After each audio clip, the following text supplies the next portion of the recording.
we received Dragon Age the Veilguard official reveal trailer here on Sunday, June 9th of 2024. However, this game is generating more skepticism than ever before. But by zooming into the details of this revealed trailer, well, it just doesn't look great. And all of that will be discussed here. I want to preface that Dragon Age Dreadwolf,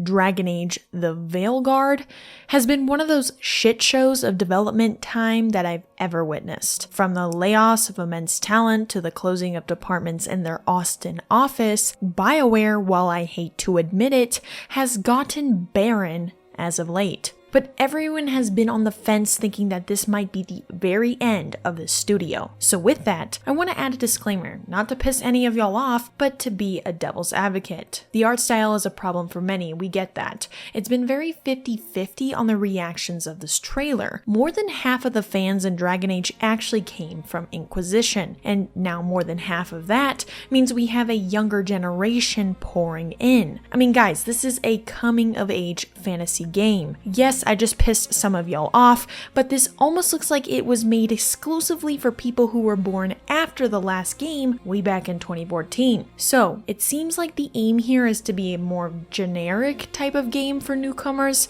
No, I'm not saying whether this is good or bad, but it does provide a different perspective, and I'm hoping you're understanding. But because it just looks different enough for OG fans, and because of your wait, your patience, and the angst behind it all, we have some valid opinions of not liking it at all. And this is with good discernment, because you probably played previous games where the writing was off, looking at you, Andromeda. This is just not a good look from BioWare. And yeah, call me a shill, call me whatever, but BioWare doesn't really like me and I don't like them, so I could care less if I'm in their favor or not. I haven't been happy with how they have marketed this game for the last decade. That's been a shit show. I covered the leaks for y'all and I was still skeptical. I have been still on the fence, but I'm here to cover what y'all think is a proper response for BioWare. If we don't like the trailer, well, then that's how it will be until Tuesday. Okay, I said all of that. Let's now break down the trailer. At this year's Xbox Games Showcase, Dragon Age the Veilguard was shown for its full reveal trailer, and many fans have known that they were going to promise a full reveal trailer during the summer of 2024 back during Dragon Age Day last year of 2023 back in December, so we've already been patient on the wait for another 6 months for a reveal, and now we can see the companions, our new protagonist, and returning characters. And plus, to wait for some gameplay on Tuesday, but we're not there yet. According to EA's news website, it states, BioWare premiered a new cinematic trailer showcasing a brand new cast of companions who will join players in their journey through Dragon Age, an all-new single-player fantasy RPG experience coming to PlayStation 5, Xbox Series XS, and PC in fall of 2024.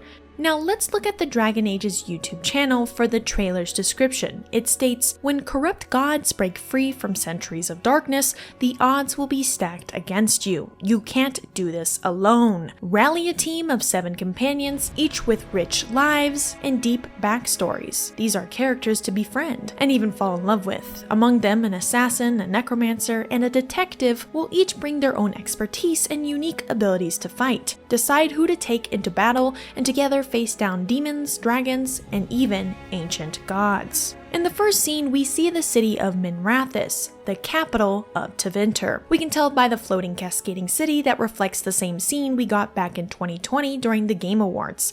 This is the capital city of Tevinter, so be prepared to find some hidden alleyways, secret passages, and of course, a civilization centered around pride, captivity, and perhaps the real and heavily documented ancient knowledge of Thedas. I want to also emphasize the 2 statues we see in the forefront of the scene. They share a similar asset to the Winter Palace or the country of Orlais. It makes me think that while we know Orlais hates Tevinter, have we ever considered that they rival one another with their styles of architecture? Who's to say really, but it's just fun to just blatantly say there's a reuse asset from Inquisition. It's worth mentioning we see a tweet from Dragon Age showing a more beautiful scene of Tevinter. As they state, even a broken world can be beautiful. Welcome to Minrathous.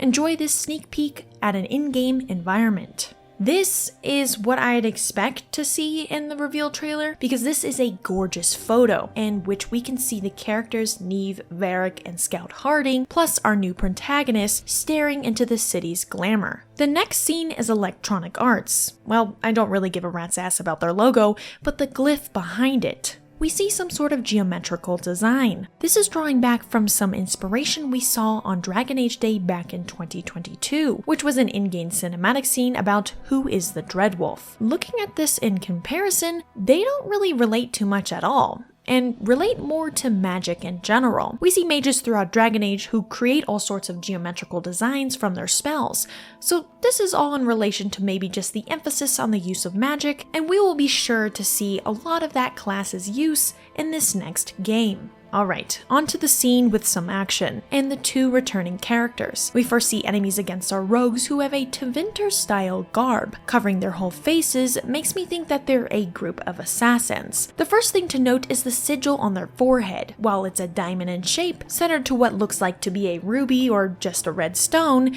actually looking into further detail, it looks like two inverted V's. Perhaps this is the group of assassins sent by the Venatori, whom we know has been in an ongoing battle, not just for the Inquisition, but according to the Netflix show Dragon Age Absolution, Tevinter has been threatened by them as well. The Venatori's influence has actually been spread all across Tevinter, and has been for quite some time. They are Tevin's nationalist supremacists who insist on keeping and conserving the traditions of Tevinter. Nonetheless, they are holding sickles as weapons, and I've tried to zoom in on their garb to see any details, but it just looks pretty generic.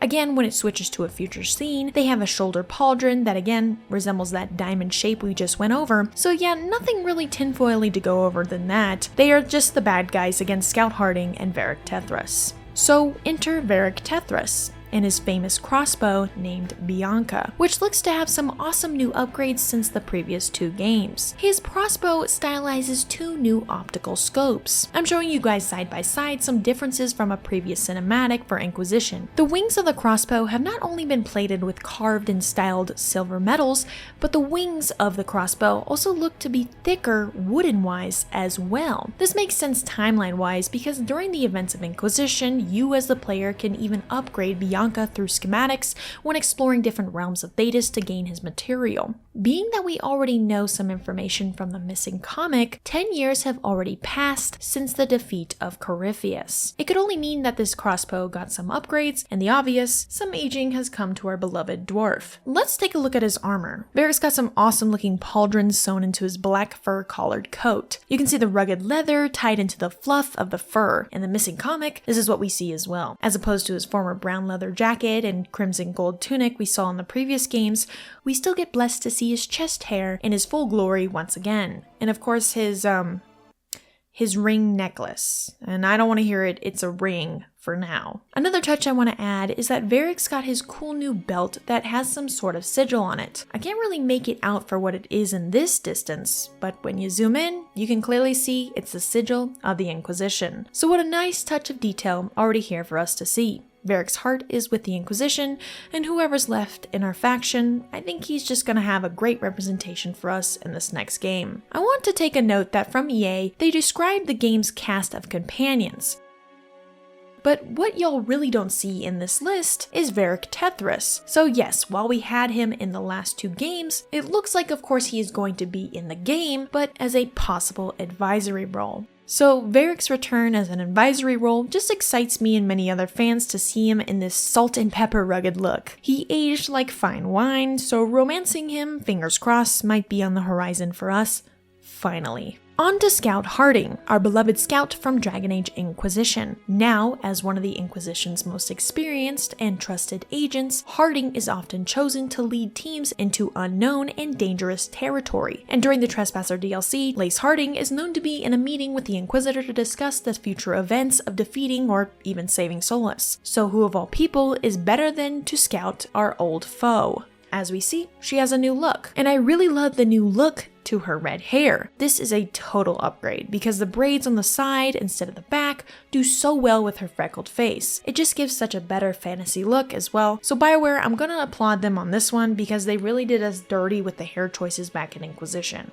From the missing comic, this new look also stays consistent. She's got the green leather rogue-like mantle coat with some laced details. As they state, Harding the Dwarven Scout returns to the fray as a companion with her big heart, a positive outlook, and a ready bow, as well as unexpected magical powers. Why I think this could be possible is that we saw something similar during the 2020 Game Awards reveal trailer, in which a mysterious figure uses a charged bow against a darkspawn. So perhaps Scout Harding, with her newfound ability, can not only be a rogue, but a mixed class against her foes.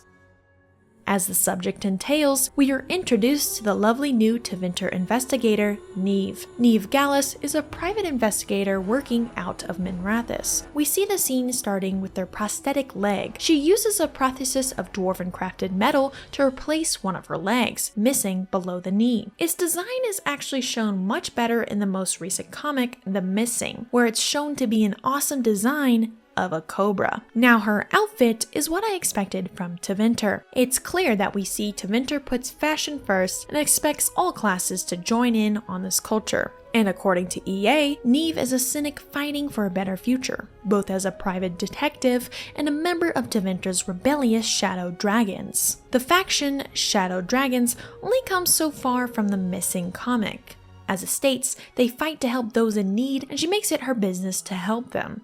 The Shadow Dragons have vowed to help restore Tevinter's dignity and undo the damage from the Venatori. And plot-wise, we can decipher that Neve knows a lot about the ins and outs of Tevinter, so I'm pretty confident she will be a great companion when we are in those northern regions of Thedas. Onward to the next companion, the famed mage killer, Lucanus Della Morte. He's got this really cool crow-like emblem in the back of his armor, with creepy eyeball-looking patterns on his shoulders. This design and attention to detail for this character already looks pretty promising from the start. The company states in his description, is a poised and pragmatic assassin who descends from the bloodline of the House of Crows. For those who know the lore, Lucanus Della Morte, according to the Book of Tevinter Nights, is an Antivan crow. However, in the short story The Wake by Mary Kirby, at some point Lucanus is believed to have died. As it turns out, and if anyone has noticed, why is he just called a mage killer? Is it perhaps to conceal his death to prevent him from becoming a first Talon? Or is there something darker in store for the Antivan crows? And in the promotional artwork posted by Dragon Age Twitter, it shows Lucanus holding a dual weapon. As we expect, he's a dual-wielded rogue, with one hand holding a dagger and the other holding a rapier. In the next scene, we have the obvious look and throwback from Trespasser, the elven bridge that ends with an alluvion. The next shot shows two Halas looking back at the mirror. They seem to be looking at the green element coming from the paned glass and run away when it seems to activate with more glowing green energy. At this next point, we see an elven character named Balara, a creative and romantic veil jumper obsessed with uncovering ancient secrets. But her cover art and later scenes provides a clearer view of her appearance. The device attached to her hand suggests it actually enables her to veil jump, as it emits the same glowing green energy reminiscent of the Inquisitor's anchor. The device features a geometric triangular shapes adorned with jewels. I'm keeping track of some concept art we saw back in 2020, and I can reference the same characters who have these triangular shapes in their design and including their bows. So hopefully she's just a cool character in general, but she kind of gives me these like PB vibes from Andromeda, but I'm gonna hold off on that thought for now. We are introduced to the crypts of the necropolis located in Navarra, where two grave robbers are seen uncovering a sarcophagus. They hear something behind them, and to their horror, this creepy dude shows up. Bruh. This is the necromancer companion named Emric Valcarin. Emric is a necromancer of Navarra's Mournwatch who comes complete with a skeletal assistant, Manfred. As per his description, he's a member of the Mournwatch. According to Tevinter Nights, they serve as the elite guardians and keepers of the Grand Necropolis and its sacred repository of the dead. And additionally, in the behind-the-scenes reveal from 2020, the Necropolis and its reanimated dead appear exactly the same as depicted in this scene. Okay, looking at this man, y'all, he kind of looks goofy, okay? I really want to be nice, but my man's just not looking pretty. His eyes got that really dead look for some reason, no pun intended, but his companion, Skelly Boy Manfred, looks pretty dope. You know, from his appearance, they really took some creative liberties here.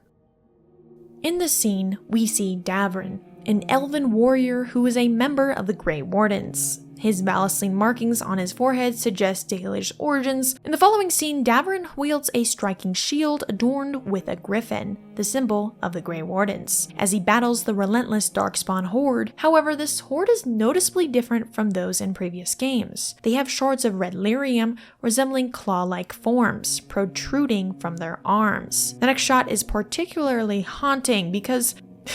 bro, I can't, y'all. It's got this horrifyingly exaggerated eyeballs. This just forever lingers in my nightmares. Okay, jokes aside, it's been a long time coming to finally see the adolescent baby griffin in this next shot. According to the last flight, griffins were believed to be extinct due to the blight epidemic. However, in 922 Dragon, a clutch of griffin eggs were recovered and now are being preserved in the fortress at Weishaupt. And again, in the behind-the-scenes teaser trailer, actor Ike Amati is shown to portray Davrin. We also know that Davrin has shown up in the leaked footage from Fortress Weishaupt, so Davrin is most likely someone we get immense help from against the ongoing forces of the Blight. And of course, we got a lovely feathered friend to join us in this journey as well. Regarding Davrin's attire though, I never expected to see such a departure from the traditional Order's garb. While he still wears the navy blue colors of a warden, his outfit features a lot more leather compared to previous games. I always appreciated the griffin sigils on the pauldrons as seen in Inquisition, but in Davrin's case they appear quite generic. Moreover, the overall design feels less ornate and prestigious than what we've come to associate with the Grey Wardens. The all-leather elements just seems really impractical. It seems like an opportunity was missed to fully showcase the rich heritage and visual identity of the Grey Wardens through Davrin's attire. Tash is a dragon hunter allied with the Lords of Fortune who lives for adventure and doesn't mind taking risks. When she looks down, we can see her two horns. The other is adorned with an emerald jewel, likely a treasure she acquired and had custom made. She is dressed in armor that has an elaborate design, featuring scales and other ornate elements. She wields two awesome axes, which I'm assuming might be a new class where we can have the warriors wielding two swords. As for the lore, the Lords of Fortune are known for their colorful outfits, sashes, capes, belts, scarves, and charms. As for the setting Tash is in, this is most likely the city of Rivain, mainly because it looks very similar to the Thetis Calls trailer we saw last year, which showed the same large bones of a creature by the shore, the pirate boats lurking in the blue water, and the large Andraste statue in the distance. All of these, according to the previous trailer, link back to the nation of Rivain. Varric and Scout Harding state that there's one more thing. This crew needs a leader, someone they can count on. This is where we get to see a glimpse of our new hero, whom we've had suspected to was named Rook. As EA describes, players will step into Dragon Age's newest fully customizable hero, Rook, battling on the front lines alongside an extraordinary cast of heroes known as the Veilguard. Each companion enters the fray of their own storylines, motivations, and skill trees. In this tale that will decide the fate of Thetis forever, Rook must rise up, rally a team, and forge relationships to become the unexpected leader others believe in. And I won't delve too deeply into this until Tuesday, but it seems from this reveal trailer we might be seeing only one backstory for the protagonist. This last scene is very reminiscent of the cinematic reveal trailer back from Inquisition, where all the characters fight against a horde of enemies, and of course, a dragon. But in this context, we see the companions and protagonists battling a massive horde of Darkspawn with the same stylized red lyrium appearance. I'm addressing this up front because there's already a lot of speculation about the fallen angel character. To clarify, let's just focus on the characters I previously described. Upon closer inspection, we can clearly identify 5 characters. On the far left is Davrin, wielding the iconic large griffin shield. Next to him is Balara, armed with her ancient device and golden bow, and to Balara's right is Neve, clad in Tavine attire, casting her icy spells across the battlefield. Right beside Neve is actually our protagonist, which is recognizable from the cover art we got, which features their purple cape and and iconic sword. Finally, next to the protagonist is Scout Harding, smaller than the other characters, but easily identified by her black bow and distinctive hair. So who is this purple-winged character? After tracking down the other companions like Emmerich and Tash in the battle, the only person fitting this description is actually Lucanus Delamorte. If this makes some sense, this almost looks like a crow's winged look that matches this new ability. Lucanus appears to be enveloped in some sort of purple energy from the wings, which could really mean anything given our limited knowledge of what this color looks like in Tethras. Perhaps this is the magical energy of the Veilguard, and all the companions gain immense power later on in the progression of the game. So yes, it was hard to decipher who this was at first glance, but upon breaking down our characters, it's easy to narrow down that this is our Antivan Crow companion.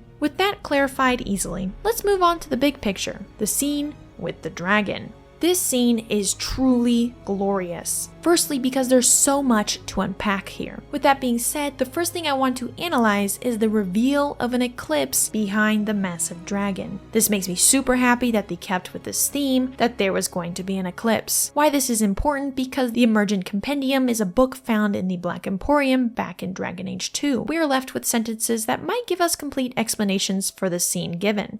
Two shadowed spheres, an eclipse, as Fen'Harel stirred. This is without a doubt the showing of an eclipse blooming in the horizon. And sure, I could say that this dragon is soulless, but that would be too damn obvious, so for now, that's just a cool dragon. The next thing I want to point out is what's behind this creature, the heads of the Evaneris. In the 2022 in-game cinematic scene, we saw the same similar heads. In my previous breakdown, I didn't specify which Evaneris each head represents, and I won't even hazard a guess now to avoid confusion. However, what I can tell you is that the two heads we should really focus on are these types. Since there are only 4 visible here, and none seem to match the imagery of the main antagonists, I'm not too concerned about their exact identities until confirmed. While it may seem simplistic, BioWare can keep it straightforward if needed, so let's not overthink the Evaneris, and if you got some guesses, leave them in the comments below because I'm sure some lore masters can take a challenge at those guesses. Clearly, another indication that these are the Evaneris is that their symbols sit on top of statues of elven heads. So it's a nice touch to see in the background. Quickly, I want to add, we saw no Solus. Well, unless I missed something, because bruh, I've been tired of seeing his ass for quite some time throughout these years. The last thing I wanted to show is that our protagonist in the cover art released shows a certain weapon that looks vaguely familiar from the in-game cinematic we saw again in 2022. Solus looks to be using this very sword to break the veil, so hopefully our protagonist is smart enough to not lose this ritual sword, because damn, Solus needing all these artifacts to break the veil is starting to weigh down on me.